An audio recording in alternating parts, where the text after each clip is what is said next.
Welcome to the Warships Podcast with your host, Kelorn, Venicera, and Aerroon.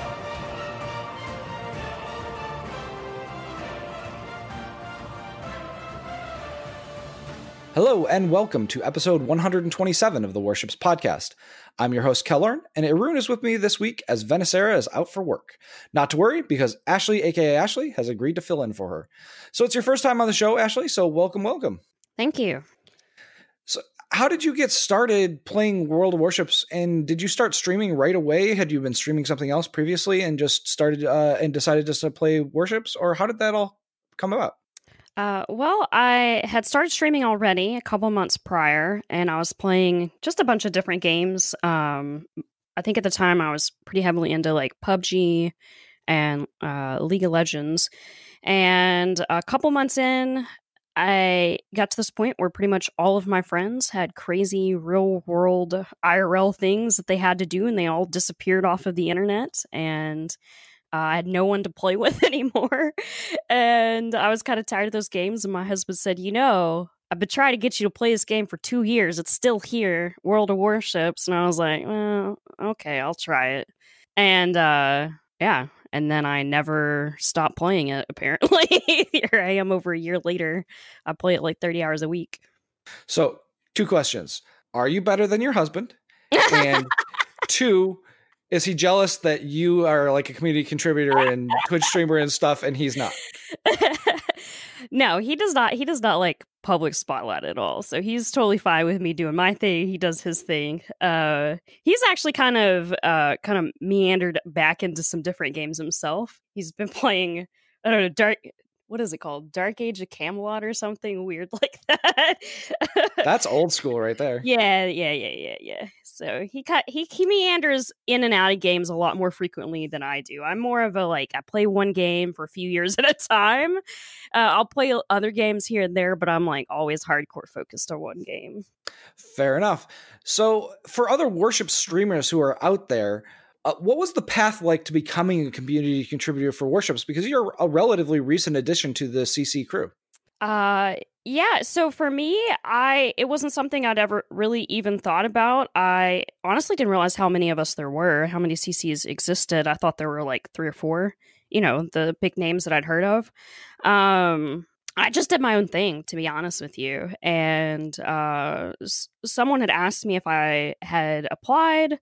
I don't remember who it was, Earl Grey or somebody. And I said, no. And he said, well, maybe you should. And so I did. And they gave me some feedback on ways to make my stream better, which were very helpful. And, then I became CC.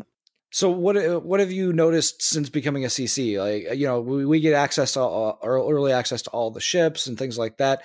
Has that changed how you view the game, or changed how the game appears to you? Because one of the big things when we became CCs is, you start to see a little bit of how the sausage is made, and it opened up a lot of things about why they do what they do.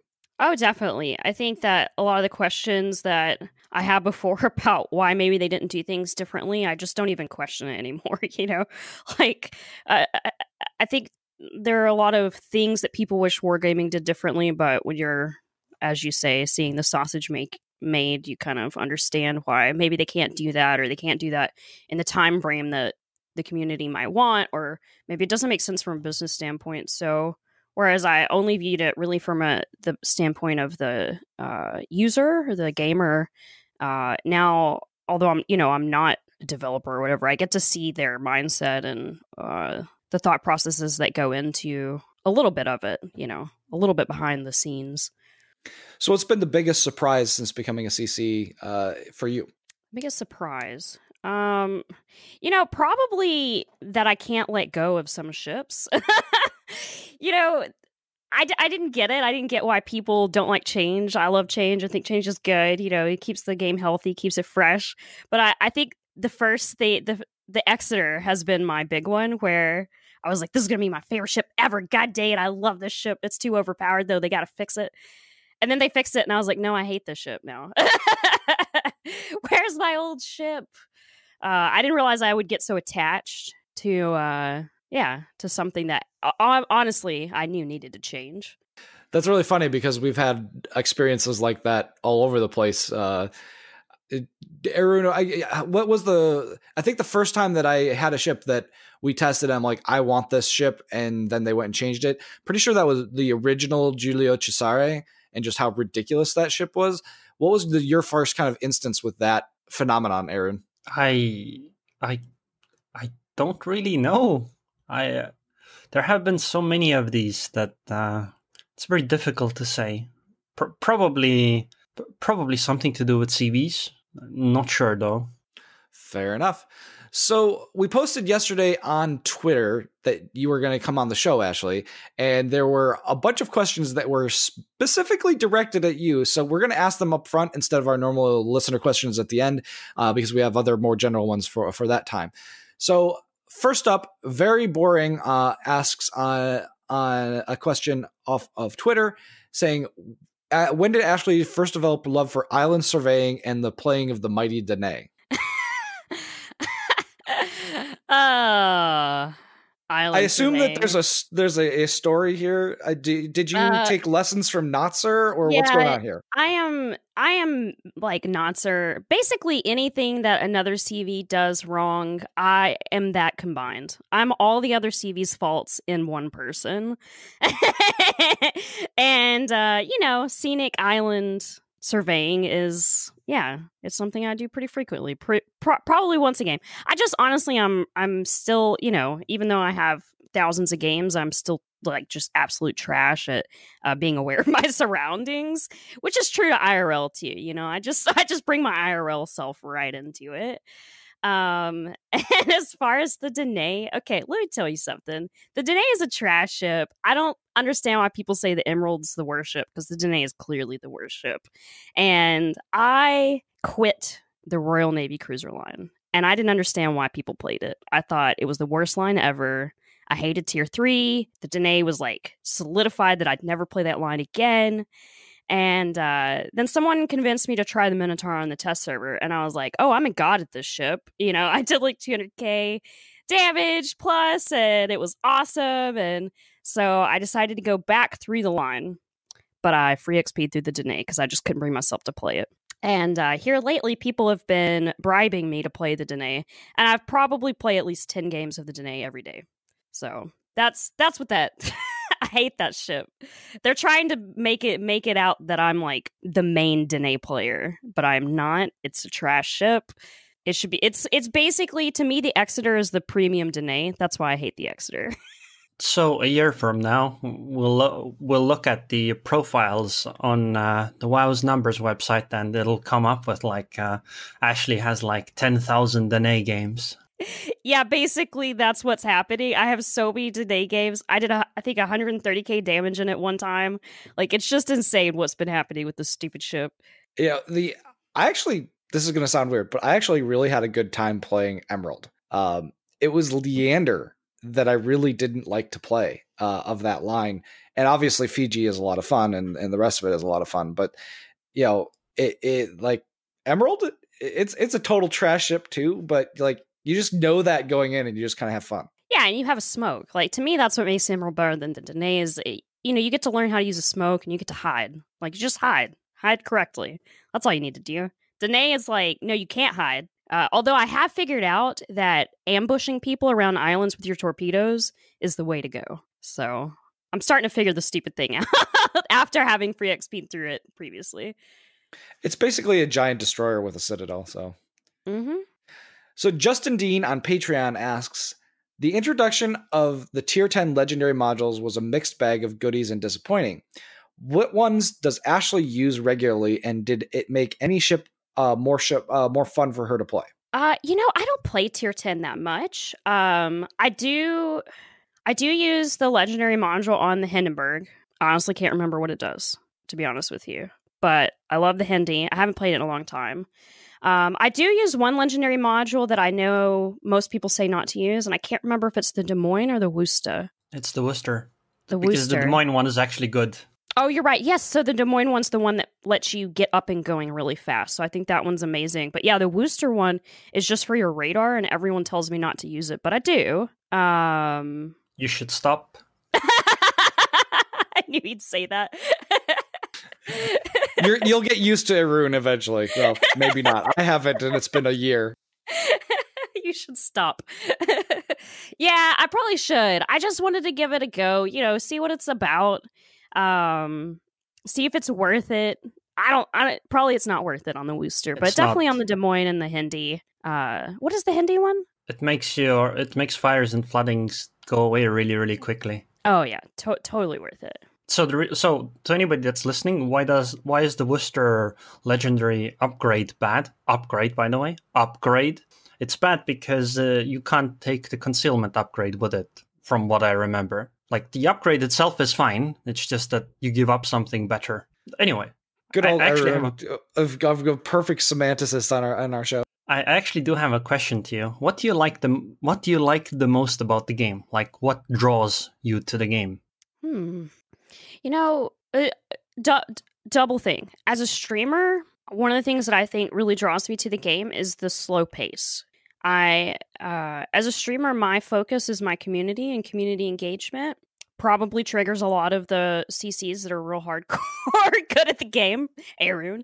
But it gives me a little bit of time to reach out and engage with my people. As a gamer, you can't do this anymore, but I'll tell you the first thing that really solidified my love of the game was a first salvo, first kill detonation, which you can't do that anymore. But still being able to get that, it feels so good to hit citadels. I absolutely love setting things on fire in general. So, that's right up my alley. I think what keeps me in the game is that there's no end game, right? Like, you can get all the ships, but there's still so much to learn. I don't think I'll ever learn everything about this game. I don't understand how so many people could tell you all the stats of every ship. I will never be able to do that. I can't remember that much, but my aim gets better and better and better, and I'm still really bad at the game, and I freely admit that, but I can see the change, and the change feels good. I used to never hit citadels, and now I'm hitting citadels most games. I don't consistently hit citadels. I couldn't tell you exactly why I hit that citadel most of the time, but I'm trying, and I'm seeing it happen. And I think that kind of thing will just continue to progress and progress, especially for a player like me that the skill cap in this game is so far away from me that I don't think I'll ever get there. I think some of you are good enough that probably you could hit it faster, but for me, I could probably play for years and never get there. Sounds fair enough. When I started out, I wasn't very good either. I think in the beta stages, I ended up at like a 55% win rate, maybe at best. And that was over thousands of games. Luckily for me, that's when reset happened, and so my stats ended up being good, unlike everyone who started later.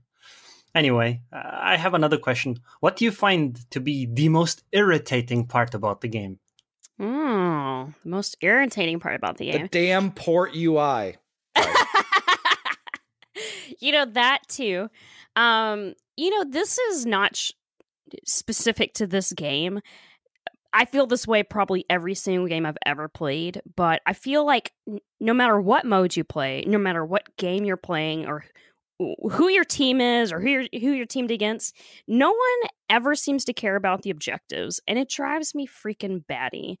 I am so objectives focused. I'll take this all the way back to like Team Fortress days. It's like you're playing capture cap points or whatever. I don't know, moving the payload. No one wants to touch the freaking payload, and that's how I feel about this game. No one ever wants to touch the caps. Everyone wants the DDs to touch the caps. DDs can't always touch the caps, especially at high tiers because of the radar and the planes and everything that's happening.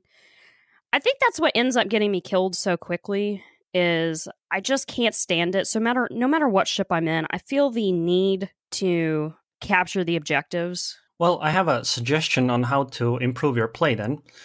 When a match starts, just go AFK for the first 5 minutes. Then when you come back and do your thing, it won't be quite as deadly for you. That's what my team's doing, though, Aerroon. Well, that's the point, though. So if they're AFK for 5 minutes, you're AFK for 5 minutes. So you can all start at the same time after 5 minutes. You guys are bad. You guys are really bad. Alrighty, well, we do need to move on a little bit. We got a lot of things to talk about today. Wargaming is launching its Twitch Bits campaign to promote people playing and watching warships on Twitch. And Ashley, do you have any idea what this Twitch Bits thing is? Because I read it and I literally do not understand it one bit. Okay, so here's how I read it. If you recruit people to the game with your, whatever your recruitment link, you get bits, Twitch bits for that. And then you can do whatever you want to with those bits. So if you don't know, Twitch bits are a currency that you can give to streamers on Twitch, that then Twitch gives that streamer actual real money. So it's just a way to get bits for free that you can then donate to whatever streamer you feel like donating to. See, Aerroon, we just needed Ashley here to tell us what the hell this thing was about. That sounds really reasonable. Right? Wow. So as part of that, I will be Twitch streaming with Femininely at the Wargaming North America office on Friday, April 19th from 8 p.m. to 9 p.m. Central Time. It's part of the larger stream that's going from 6 p.m. to 9 p.m. Central Time. So I'm right there at the end. So I will look forward to talking with you guys and Fem then. I'm not a big streamer myself, but I'm looking forward to having fun with them and seeing all you guys. Will it bother you if I come play on the NA server with CVs at the same time? No, I will just take my Des Moines all the time. I don't think that's going to help. So going on to actual topics for the week, the Russian Battleship line received its nerfs and new versions have been credited to us to test. We actually lost Kreml because the testing was complete. I think people were playing that one a little too much. One of the CCs said that they had played almost 100 games in Kreml. I was like, good heavens, like where do you get the time? That said, there's been mass screaming, wailing, and gnashing of teeth from the Russian server about how useless they are now. Unsurprisingly, the NA server people have been largely accepting of the Russian battleship changes and see them as being necessary to balance the ships. That said, the host of new changes on the dev blog that was released yesterday may affect these ships even further. The Tier 3, 4, and 5 have had the reload increased to 36 seconds for the 3 and 4 and 33 seconds for the 5. The Tier 6 and 7 have had their Sigma reduced from 1.7 to 1.6. And all of this is in addition to the previous changes with accuracy that were done a couple of weeks ago. Now, Aerroon, we talked several weeks ago after our first glimpse of the Russian battleships about just how disgusting they were kind of at longer ranges. This seemed to be unintentional on Wargaming's part and seems like it was the reason for many of the nerfs. And having played, a little of the new Kreml before they removed it, which is what I played the most in the previous test, I feel like the ship is in a much better place now in terms of balance. You're supposed to get close with the enemy, and if you don't, you're punished with poor dispersion at longer ranges. But the armor still seems to be pretty trolly when you're angling properly, even though it has that large citadel. But it's really unforgiving of making mistakes. So I guess it seems to me like the outrage from the RU server has been more to do with kind of like national pride in the ships than a true game balance issue. Is that what your kind of impression has been? Or do you think that these Russian battleships are out of balance the way they are now? To me, it felt like the ships were strong, maybe even too strong. Or maybe it simply caters to the type of battleships I would like to have. But I felt that Kreml in particular was just fine. On the other hand, though, we have to remember that on the Russian server, the playstyle might be slightly different. And as a result, Kreml might end up suffering more than we expect, particularly because if the game is more dynamic, you end up in situations where you are showing broadside and Kreml is going to get punished very heavily there. And I do believe while they do have good anti-air, they are punished fairly heavily by carriers too. So, you take a lot of damage, but you can also deal a lot of damage. So, I don't know. She felt fine to me, particularly because she's really good against DDs. Are you talking about this most recent iteration of Kreml or the first one? Honestly, all of them. Because, sure, there have been changes, but I don't think the changes were big enough to really change the style of play on the ship. So I think while it is changed, I think it's mostly the same. Ashley, this is this the first new battleship line that you've been a part of testing? Yeah, battleships definitely. So, what are your thoughts as far from your perspective on ease of play for newer players, especially on these Russian battleships? So I'm not a baby player at all. The only battleship line I've ever enjoyed was the French battleship line, and the Russian battleship line is by far my favorite ever. I don't know if it's because it's easier to play, or I think maybe it's because it suits my playstyle more, because I do want to get in close. I don't like sitting in the back and sniping. Although you can definitely be punished, as you said. You put yourself out of position. I think I would disagree. I would say that the especially the first iteration was way too strong. I consistently did over 100k damage, and I don't consistently do that. So that's kind of how I judge if a ship is too strong. If I can do over 100k damage in it every game, then there's a problem. But with the nerfs with like the limited repair and stuff, it felt like it definitely came down with the Krimmel. So what were some of the comments in your Twitch chat? You said that you're very focused on the community. Has it been a positive response to the Russian battleships, a negative? Has there been a lot of desire of people to see them? Oh yeah, everybody wants to play them. They want to have them. Everyone has really enjoyed watching them. Yeah, everyone seems super excited about them. I mean, the good old joke of World of Warships, a Russian bias, so clearly. So in terms of, how does your stream work for if do you let them kind of pick what you're going to play? Do you play and just let them watch, or how interactive does that all work for you in particular in regards to when you're doing these test ships? So when I'm doing the test ships, I just do my own thing. So when they send us out like a new set of test ships, then I 100% focus on that for a few days. And I kind of just I'll try to play the ship until I have a feeling of what the ship is. If they ask me to play a different one, I sometimes will, and then I'll come back to it.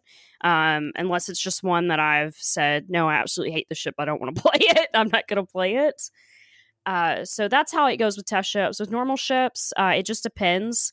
They've recently started donating bits to make me play ships that I hate. So that's kind of how that has... I don't know. My stream just likes to troll me. That's what it is. Bunch of trolls. Sounds like at least you're having fun while you're doing it. Aerroon, do you think that I said that we had Kreml that was removed because they said that testing was complete. Do you think that these Russian battleships are good to go now, or do you think that they still need to go through some more testing? Well, it's kind of hard to say whether they need to go through more testing. I would say that we kind of need a live test, as in release the ships, see how they do, and then be like, okay, this part is on fire on the ship, let's fix that. As in, by on fire, I mean, not on fire, but it's broken. Because I have a sneaking suspicion that they're going to be way too strong at the lower tiers. And it's not going to be because of any of the stats on the ship. It's going to be because of the special mechanic due to the accuracy thing. Because, well, at lower tiers, engagement ranges are going to be much, much, much shorter. And so it'll kick in much more often. And I think as a result, you'll see that. Although I will say that the stats on the ships themselves are kind of crazy too, particularly the armor schemes. I mean, if a ship has, like, the tier 5 one has, I don't know, that thing doesn't have, like, below 50 millimeters of armor almost anywhere. So hitting that ship, you just won't deal much damage. And I think it'll be frustrating to play against if you're, like, in a Congo, for example. And I think, I'm not sure if further testing is going to reveal this fact wargaming. I believe that we need to launch it, and then they might be like, oh yeah, the ship seems a bit too strong because everybody is performing too well with it. So we've been going through this live test, if you want to call it that, of the CV rework. Ashley, has there been a lot of salt from the Twitch community, the people watching, about how crazy these CVs have been and going back and forth? Oh, definitely. I've actually had to start I've had to start treating the topic of CVs as if it is a political topic. I have to watch my chat pretty closely because it can really devolve into some pretty toxic, salty conversations. It's just, the community's passionate. That's one of the things I like so much about this community. The World of Warships community really cares about their game. You know what I mean? Sometimes I think they care a little too much and get a little too salty, but I see what you're talking about. I don't know. Sounds to me most of the time like they just hate the game instead. Passion. It's all about passion. I think the one thing that has kind of been a letdown for me is it's almost dangerous to express any kind of positive opinion about the CV rework, and it has been since it came up. I absolutely love it. I'm one of the people that hated the old CVs, and I think any change is a good change, and I've really enjoyed the direction they've gone with it. I enjoy the new play style. But even if people ask me how I feel about it and I say that, a lot of times they'll then say, well, you're wrong and this is why. Instead of saying, oh, okay, I accept your opinion and I appreciate it. So yeah, it's been an interesting, I think there've been other changes like this in the game previously, but this is the first one I've experienced the community's reaction. So, speaking of passionate player bases, you were actually announced as a CC at the Anchors Away in Anaheim last year, correct? Yeah. So, what was it like that being your first interaction with the World of Warships community as a CC at that event and doing all the things that were associated with it? Well, it's really weird because I'm in front of a camera, like 30 to 40 hours a week talking to people, but it's totally different when you can actually see the people. It's, I don't know, because normally I'm like in my own house. I'm probably wearing pajama pants, it's my time. It's like a party at my house. But when you're up on a stage in front of a bunch of people that you don't know, they weren't even the people that watched my stream. Probably most of them didn't even know who I was. It was definitely a lot different. I was nervous. I was incredibly nervous. And I'm actually an introvert, which, people don't believe, but I would say most of the streamers I talk to say the same thing. Being in front of a camera where you don't actually see people is totally different. And works for being introverted, but being in a crowd of people, I definitely had to keep stepping aside and recharging myself because it was so draining. The excitement was so draining. You know what I mean? I do. Though you are not the most introverted of the CCs. There is one who kind of will take that crown for all time. Do you know who I'm talking about? I'm not sure. Miss April, Little White Mouse, is by far the most introverted of any of us.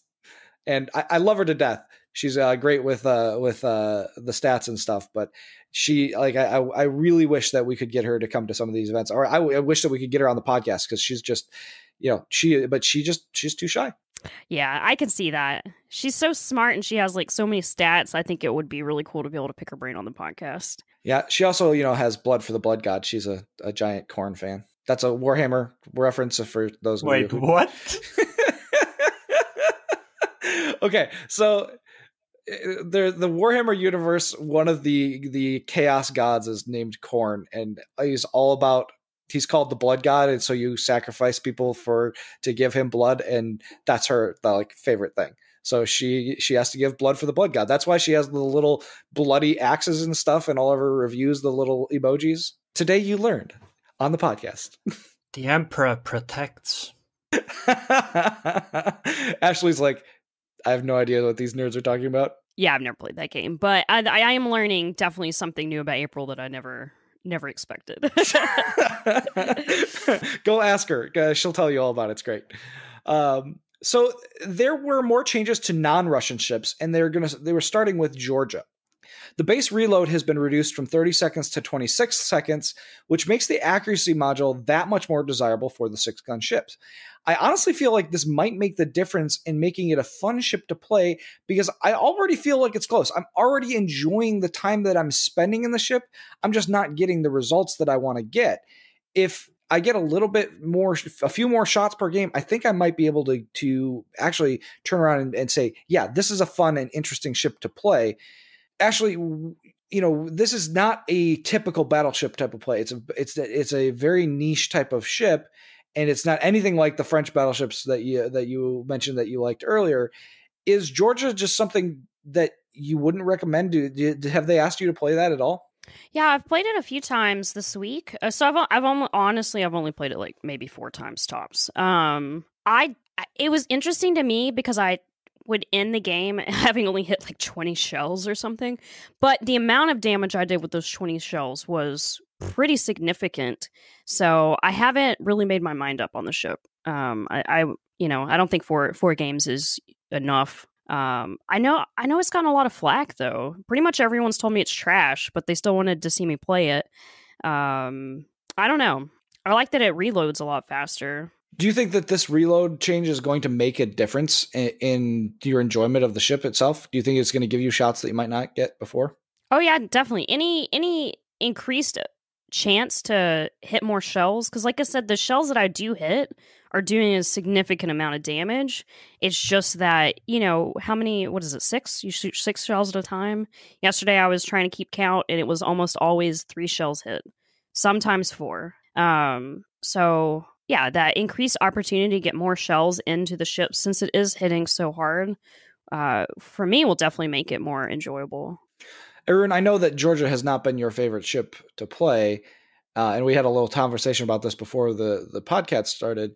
Does this do anything for you, or are you just ready to write the ship off regardless? Well, of course it does something. It's useful. I just find it weird that it didn't launch with those numbers, because Gneisenau has a 26-second reload, and we've had her for a while. I figured that, hey, since Georgia does not get torpedoes and engages at longer ranges due to being higher tier, that she would also get the same thing, but I was kind of surprised she didn't. I suppose maybe Wargaming thought, hey, people might put the reload upgrade on her, so, it'll be more powerful. I'm kind of torn on the ship. On the one hand, I really enjoyed the Gneisenau, like really, really, really enjoyed that ship. And I figured that Georgia might be the same, in fact, more accurate. That's really cool, but in practice, she hasn't really worked out that well for me. She has been okay, can't really complain too much, but on the other hand, I've never felt like, oh yes, this is an amazing thing, I did it because I was in the Georgia, which I suppose might be a good thing because, hey, it's premium or a warship or whatever it's going to be, and it's not going to be overpowered, which is a good thing, I suppose. It does feel like it has the enhanced economy of Missouri, though, is one thing that I noticed, that you do seem to earn a lot of credits when you play that ship. Do you think it's like at Missouri levels, Aerroon, or more like Musashi, or what are your thoughts? Because it's going to be a tier 9 reward ship type of a thing. I would say it's more Musashi levels. I definitely didn't notice Missouri levels of stuff. Like Missouri she is very noticeable in that aspect.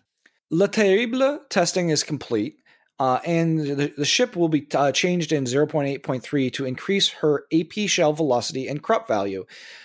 In addition, her coefficient of air resistance was also lowered, presumably making her shell speed fall off lower, so the shells won't make big arcs quite as much. Finally, her HP was reallocated for better survivability. Honestly, I'm not sure that this makes her a more desirable ship for me to play, because I really didn't enjoy playing her at all. But for those who do like the French destroyer, I think it's going to be a welcome change.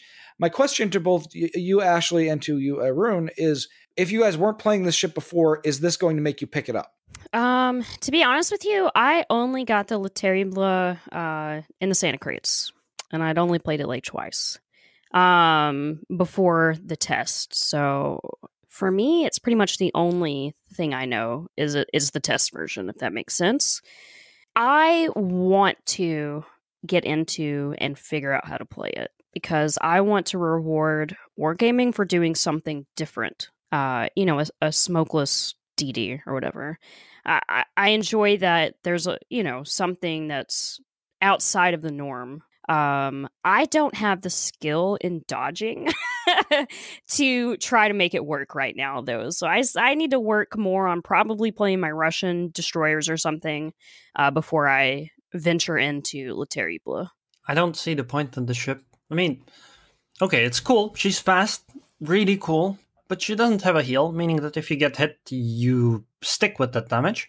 Her torpedoes are only 8 kilometers, which is not going to be good enough, and she doesn't bring the HP either. I suppose technically she does bring the HP, but you can compare her to a certain other destroyer called the Z-39. Le Terrible has 18,400 HP, although I think the test version might be different. Well, it's going to be something similar. And she's tier 8. Wait, is she tier 8? Yeah, she is tier 8. Z-39 has 19,600 HP, and she's tier 7. What the hell is up with that? And when I play the Z-39, I just think, why would I ever play so many of the other destroyers that I can meet? Because the Z-39 is just better. And honestly, the Le Terrible just does not seem to... She doesn't seem to even get close to that kind of level, because I think she just doesn't bring enough to the table.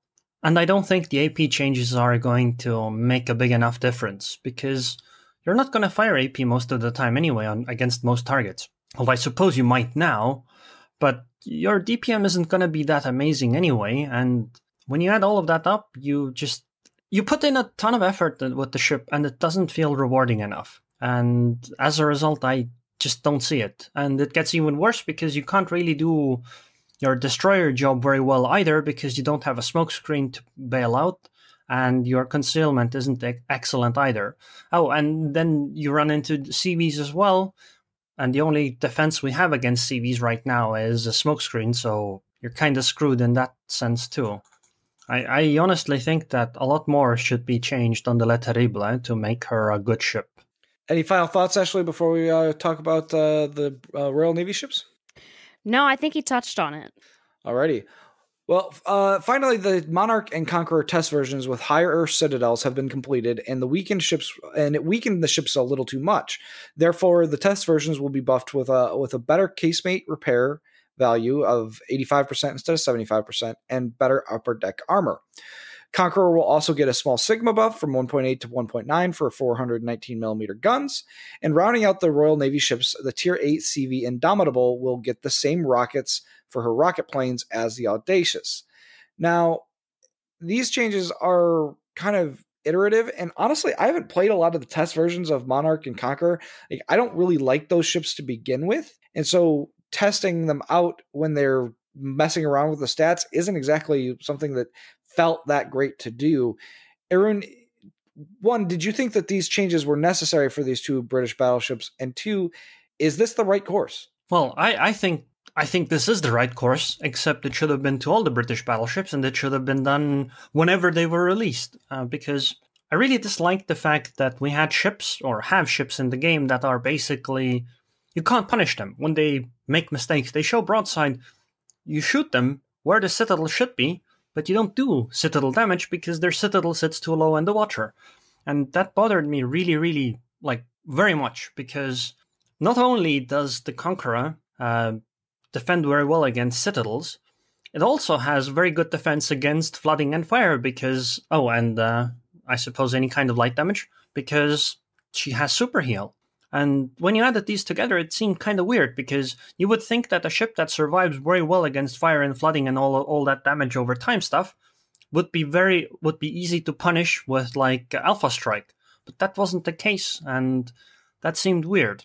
Now, whether the ship actually needed a nerf, I'm not sure, because the ship didn't perform amazingly well.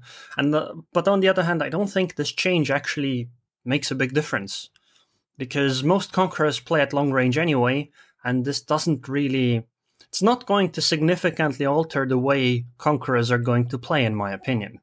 It might actually discourage them from going closer.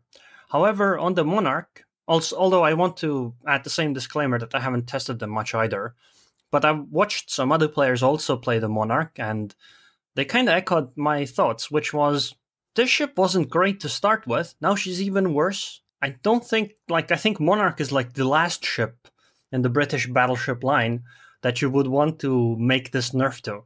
Every other ship may be first, with maybe the exception of the Nelson. But she doesn't have, the low citadel anyway. Yeah, no, it was actually interesting. One of my good friends from high school is like, why are they doing that to Monarch of all ships? I understand Conqueror, but why Monarch? Ashley, the British battleships have been in controversy for a very long time, basically the entire length of time that you've been playing the game. Do you find them to be overbearing, or were they just part of the game when you already started and it's not a big deal? For me, it's not a big deal. People always complain about them slinging HE and like healing back and stuff. But yeah, like you said, it's just part of the game. And like I said about the Le Terrible, I think that any line that's something that deviates from the norm it's good for the game. I want that dynamic type of gameplay. I don't want every line to be the same. I honestly haven't played that line. I've only ever played the premium Royal Navy battleships. But I enjoy them. I don't know. Yeah, they definitely don't bother me. I just look at them as an opportunity to farm damage. Not that, it actually affects the, objectives of the game when you farm that damage. I got to needle you a little bit about the objective thing. Touche. Alrighty. Well, as usual, we'll close out with our episode with listener questions of the week. And these are the more general ones rather than ones that we're trying to troll Ashley with a little earlier. So Griefer from Patreon asks, maps and cookie cutter maps. Sure, these are great for tournaments or clan battles, but what are your thoughts on retaining some of the interesting maps, such as the original shards, or even bringing back the original Islands of Ice? And I think he's talking about that we often see maps that are kind of mirrors of each other right now. And so we used to have some pretty asymmetrical maps that were more interesting in a way, but earlier in the game, particularly in closed beta. Aerroon, do you feel like the map situation is better now, or better when we had these different kinds of maps? Well, to answer the question, sorry, global warming is not easily reversible, so you're not getting Islands of Ice back. But joking aside, I would say from a balanced perspective, I suppose the situation now is better, but I do agree that it kind of leads to samey type of gameplay. And I can understand why it was annoying before, because if you spawned on the bad side of the map, so to say, it would be annoying because if you don't go and fight the enemy on that side, your team is going to be behind. But on the other hand, it makes your gameplay results be worse, and so it ends up being less fun, I suppose. But I don't know. I honestly think they should have kept all of these maps in, just made them a really low probability, like Ocean. And so when they found that people actually really liked the map, for example, they could bring it, make it more popular again, or, I don't know, seasonally make certain maps appear more often or something like that. I just really don't see why they have changed these maps. I can understand small changes, but the changes Islands of Ice has gone through have been so massive that... there's nothing original left. It would have been a new map. Yeah, there's nothing original left. Yeah, exactly. Well, I suppose maybe the snow is. Maybe the skybox in the background. Ashley, you've what is your perspective on the map situation in the game? Do you find the maps interesting? Do you find them to be mostly the same from map to map, or do you find them to be kind of boring?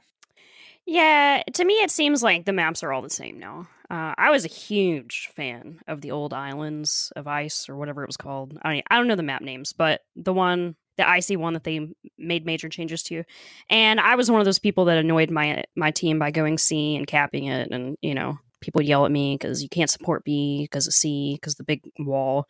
But I loved it. It was something different. And I wish it was still in the game, honestly. But I also can appreciate, not that map, but there's what is it, Shards or something? The map with like the U's, like the U shape of islands around A and C. Do you know what I'm talking about? Well, anyways, they recently lowered those islands and kind of spread them out. And I can see how, from a balance standpoint, okay, yes, this is so much easier to take and to take back. But at the same time, it's a little more boring. What about the decap on Islands of Ice, though? You're bad. So, Ashley, the Islands of Ice, this is like the third or fourth major revision of that map that we've gotten. The first one, if we showed you the original map of Islands of Ice, pull up the link that Aerroon just put in the chat here. It is not recognizable compared to how it used to be. Like it's unreal. Yeah, that's when actually crazy. when you actually went into the icebergs in the south, many people would actually just get stuck. Like even when you wouldn't like get stuck on the island, it's just that they wouldn't be able to maneuver out of the islands. It was really funny. I wish I could have seen that happen. It was wild. No, this I missed this map really, really badly. Like those islands on the southeast side of the map, they were a blast to play in, particularly in ships like Zhao. I was in there all the time. But yeah, no, it for me, it's unfortunate because this was something interesting to play on, and now we don't have it anymore. So yeah, I definitely see where Griefer's coming with his question. Is it does seem like it's getting a little samey. So I do have an anonymous question that a person asked me but didn't want to have me read their name. And they said, how big of a deal is the HE bomb speed issue? Wargaming first said that there absolutely wasn't an issue in an official statement, but then changed tack and said that they found a problem and now will be fixing it in an upcoming patch. I think, Aerroon, this one's probably your bailiwick for the most part. Sorry to say, but I might have helped them start fixing it too, or maybe not sorry to say. So basically, the way it works is that the way most players expect HE dive bombers to behave is that if you drop the bombs, there's the oval or circle or whatever you would like to call it, and the bombs drop randomly there somehow. Like you can't predict where they will be, but they'll like mostly try to cluster towards the middle. So the idea is that the CV goes in and drops and tries to line up the marker with the ship, and then hopes for the most amount of drops. However, it was found out that actually it seemed that the dive bombers behaved deterministically, but it depended on the speed your planes were flying at and your and the time you were into the drop. Or perhaps it was some other variable, but those are the two things that we could use to almost always get a very similar looking drop onto the ships. And so the way it works is that, at least the way I did it, is that if you're in, for example, Midway, and you have all the speed upgrades, you would fly towards a target and try to be at around 160 knots, although you can use different speeds, but then the numbers change.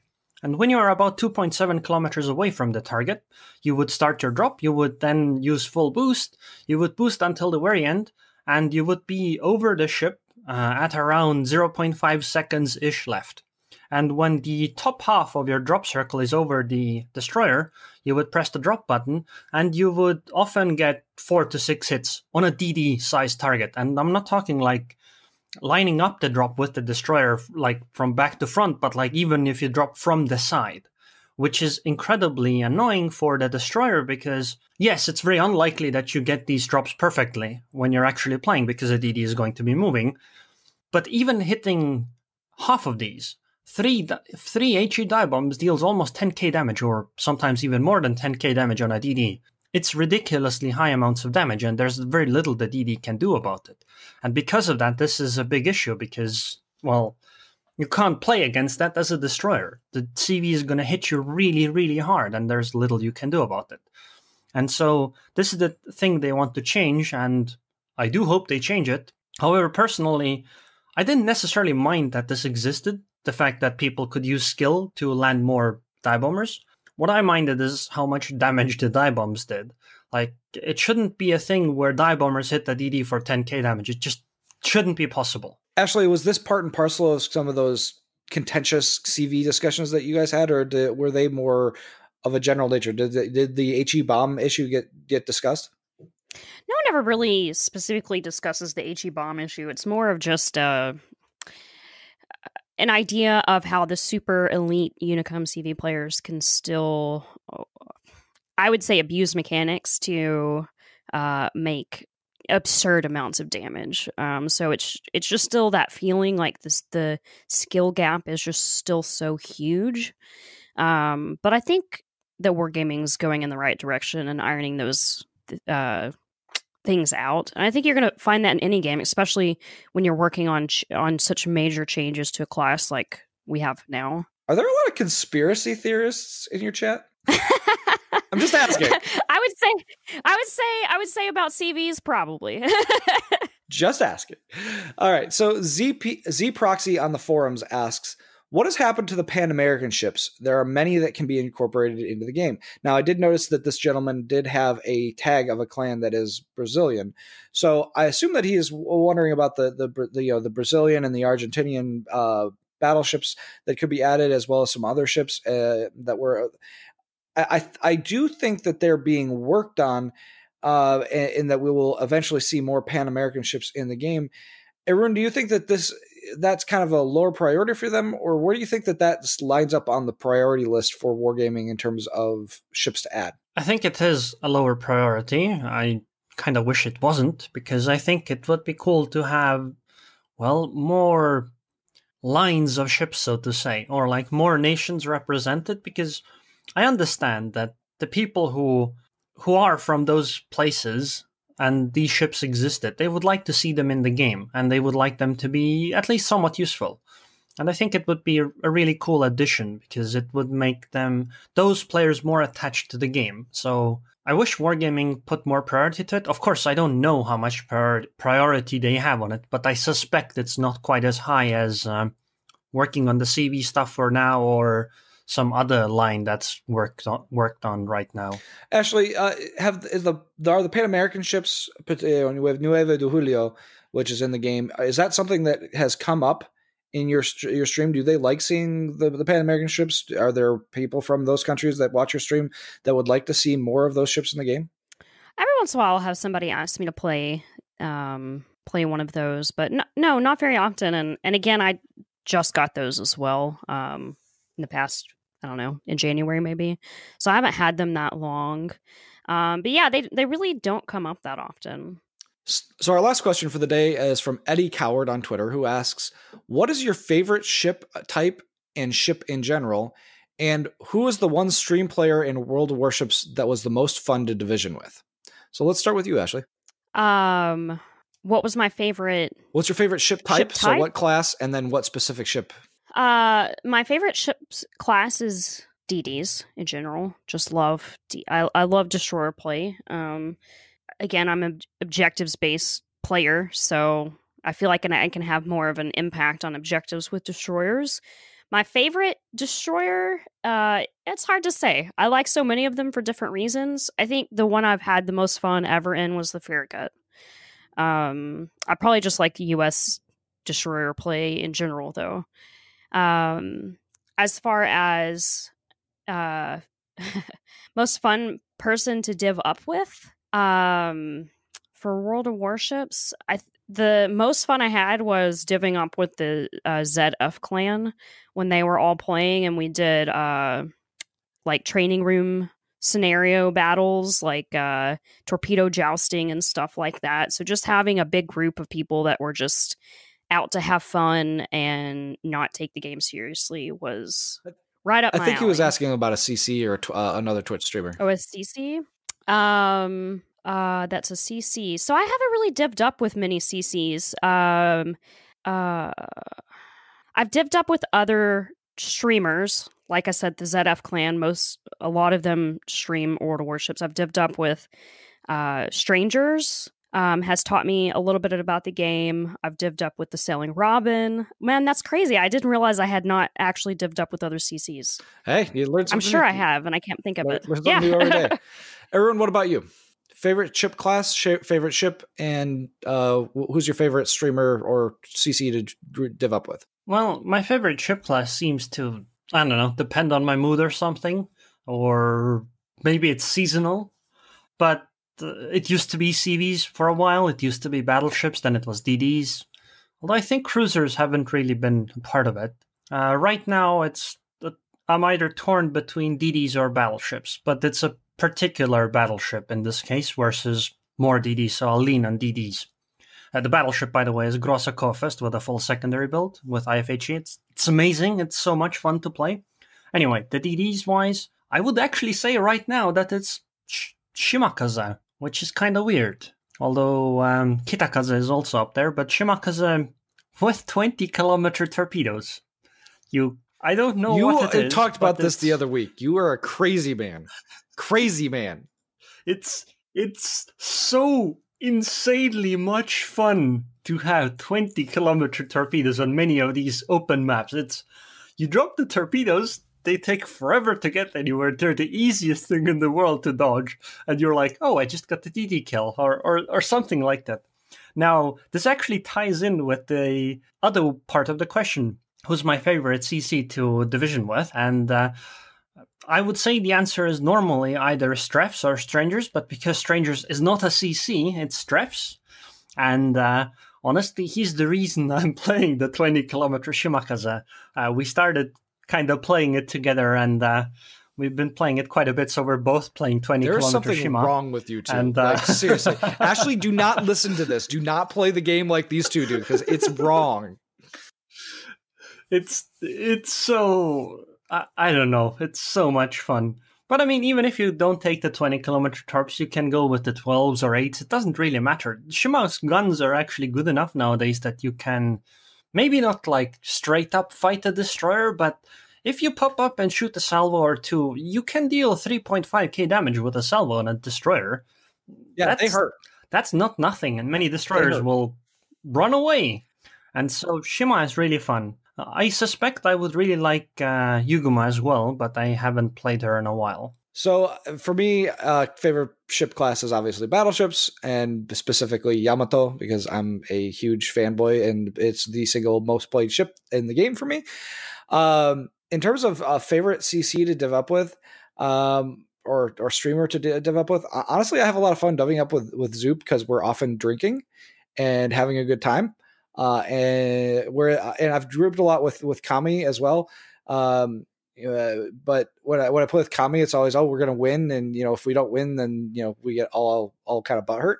So for me, it's, I have a lot more fun when I play with Zoop because we're just messing around and having fun.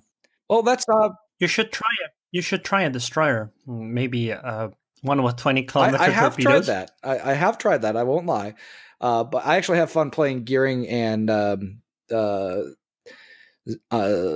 what is it? Not 52. Z52. I don't have that one yet. It's the one before that. Is it 46? 46. Z46 and Kitakaze. I've been having a lot of fun with those. I just unlocked the Shima yesterday, and when you guys see me playing with 20-kilometer torps, you know why. That's because it's so much fun. Is going to go play fun. All right. Well, whatever. Well, Ashley, thank you very much for being on the show. Did you have any quick shout outs here before the end of the show? Well, wow. Shout out to my community, I guess. They keep me energized. I can say that much about them. Just got to whack them with the hammer for the trolls every so often. Aerroon, any announcements this week? Maybe not announcements, but I would like to tell everyone to try out the space battle mode because it's different. It's a new game mode, and while it's not the most balanced, I would say it's different, and you should all try out. You have respawning ships in there. What? I guess I'll have to go play it. Alrighty. Well, we do have a new spot on the NA North American forums just for the Warships podcast. Be sure to check out that for news and posts and for the question of the week for thread. Check for that link in the description. Tune in next week on Friday, and we'll talk a little bit more about how the stream is going to go for that night. And then, as always, follow us on Facebook at facebook.com/Warships Podcast and Twitter at Warships Podcast for updates between episodes. Don't forget to check out Aerroon on YouTube and Twitch as well, and Ashley on Twitch. Ashley, where do people find you on Twitch? Twitch.tv/ASHLEYakaASHLEY. That's where I am on everywhere. There we go. She's got nice, consistent naming protocol. I like it. We of course want to thank our amazing Patreon backers. If you're interested in supporting us, please consider becoming a backer yourself. Backers are what make the podcast possible, and we really couldn't make the show without you guys and your support every single week. Take care, everyone, and we'll see you next week.